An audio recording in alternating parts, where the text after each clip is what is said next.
Hello అండి, అందరికీ welcome back to my channel. ఈరోజు పాపే మా జీవన్ జ్యోతి ఎపిసోడ్ ఏమైందో ఈరోజు మనం తెలుసుకుంటాం. ఆఫీస్కి వెళ్ళి చాలా పొగరుగా నీకు ఇంకటి నుంచి లీగల్ అడ్వైజెస్ కావాలంటే నన్ను అడుగు అని చెప్పడంతో, ఓ గుడ్, ఇప్పటి నుంచి అడుగుతాను చెప్పు, అయితే ఉరి శిక్షకి ఏ శిక్ష వేస్తారు చెప్పు, ఏ కోడ్ ద్వారా వేస్తారు చెప్పు అని చెప్పడంతో జీవన్ చెప్పేసింది. అయితే మోసం చేసి తన నమ్మకాన్ని ఇంకొకరికి అమ్మేసి ఇలా చేస్తే ఎలాంటి శిక్ష వేస్తారు చెప్పు అని చెప్పడంతో జీవనకి అయ్యో నా మీద ఏమైనా అనుమానం వచ్చేసిందా, దీనికి తెలిసిపోయిందా, దీని ఆధారాలు నేనే పోగొట్టానని అని జీవన భయపడుతూ ఉంటుంది.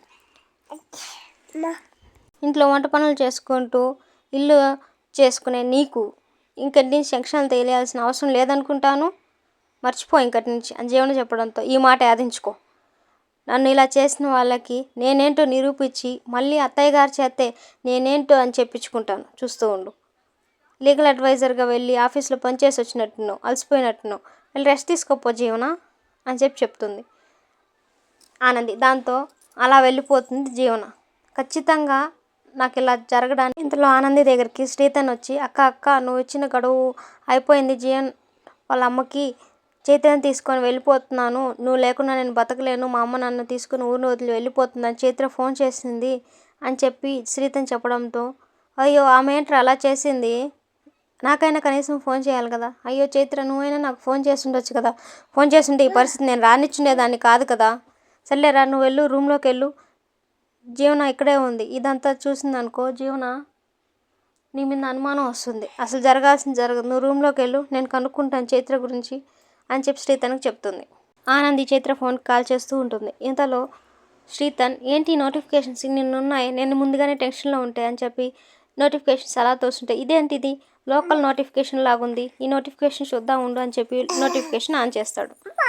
వాళ్ళు మేము ఈ తప్పు చేయలేదు మేడం, ఆయన ఏదో అలా చేశారు, మేము ఎందుకు చేస్తాం మేడం, మేము పెద్ద కంపెనీలో నేను లీగల్ అడ్వైజర్కి అసిస్టెంట్ని మేడం, నేను ఒక లాయర్ని మేడం, నేను అలా చేయలేదు మేడం అని చెప్తూ ఉండగా, నువ్వు ఎందుకు మాట్లాడుతున్నావు, నేను మీ అమ్మతో మాట్లాడుతుంటే, అవును మేడం మా అమ్మాయి అలాంటిది కాదు, సరే మీరు ఆ పెద్ద కంపెనీ అంటున్నారు కదా దాని CEO నెంబర్ చెప్పండి అంటే సునంద గ్రూప్ ఆఫ్ ఇండస్ట్రీస్ అని చెప్పడంతో, సరే మీరు ఆమె నెంబర్ చెప్పండి, ఆమె నెంబర్ చెప్తే నేను ఆమెకు డైల్ చేస్తాను, అప్పుడు మీరు ఆమె ఎంప్లాయీస్ అని చెప్తే నేను మిమ్మల్ని వదిలేస్తాను చెప్పడంతో, వాళ్ళమ్మ ఎందుకు నువ్వు ఆ నెంబర్ చెప్తావు, ఎవరు మనకు అవసరం లేదు, మనకు చాలు, ఎవరు సహాయం మనకు అవసరం లేదు, నువ్వెందుకు ఆ నెంబర్ చెప్తున్నావు అని చెప్పి వాళ్ళమ్మ చెప్పలేదు.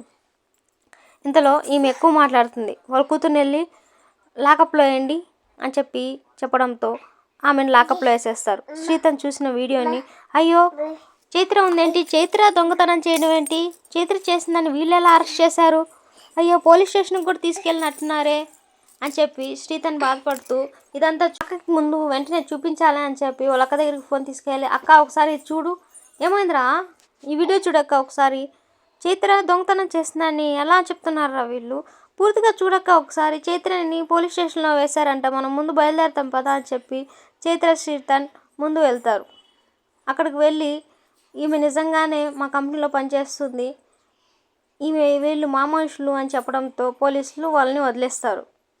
వీళ్ళు చెప్పేదంతా అబద్ధం అనుకున్నాను మేడం, నిజంగా మాకు తెలియదు, లేకుంటే వీళ్ళని అరెస్ట్ చేయించేదాన్ని కాదు నేను అని చెప్పి మేడం చెప్పడంతో, మేడం ఇలా జరగకపోవడం మాదే తప్పులేండి, ఆమె హడావిడిగా ఊరు వెళ్తున్నారు, అందుకే హడావిడిలో బ్యాగ్ తీసుకున్నారు, మీకు అర్థమవుతుంది కదా వీళ్ళు ఎంత హడావిడిలో ఉన్నారో, ఒక ఇష్యూతో బయలుదేరుతున్నారులే అని చెప్పి మేడంకి చెప్తుంది. సరే మేడం మీ మీద నమ్మకం పెట్టి నేను వదులుతున్నాను కాబట్టి కేసు వెనక్కి తీసుకునేదాకా ఆ డ్రైవరు వీళ్ళు ఊరు వదిలి ఎక్కడికి వెళ్ళకూడదు మేడం, ఆ బాధ్యత మీ మీద పెడుతున్నాను అని చెప్తుంది. సరే మేడం అని చెప్పి ఆనంది చెప్పడంతో, సరే మేము బయటకు వెళ్తాము అని చెప్పి బయలుదేరేస్తారు.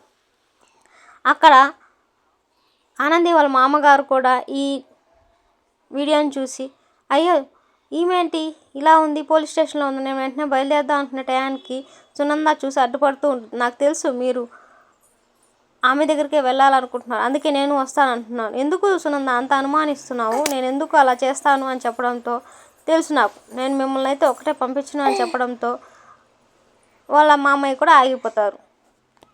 సునంద చూస్తే పంపించడం లేకపోవడంతో ఆయనకి ఏం చేయాలో తెలియక ఫోన్ కాల్ చేస్తూ ఉంటాడు. ఆమె ఫోన్ చేసి మాట్లాడుతుండగా సునంద వాళ్ళిద్దరిని చూసేసింది. మీకు ఎన్నిసార్లు చెప్పిన బుద్ధి రాదా, అందుకే నేను మిమ్మల్ని నమ్మంది, ఇంకెప్పుడు మిమ్మల్ని నమ్మాల్సిన అవసరం కూడా నాకు లేదు, అది కాదు సునంద నేను చెప్పేది ఒకసారి వినవా అంటే, లేదు నేనేం వినను, ఇంత చూసాక కూడా నన్ను ఏం వినమంటారు మీరు అసలు అని చెప్పి సునంద మాట్లాడుతూ చాలా బాధగా వెళ్ళిపోతుంది.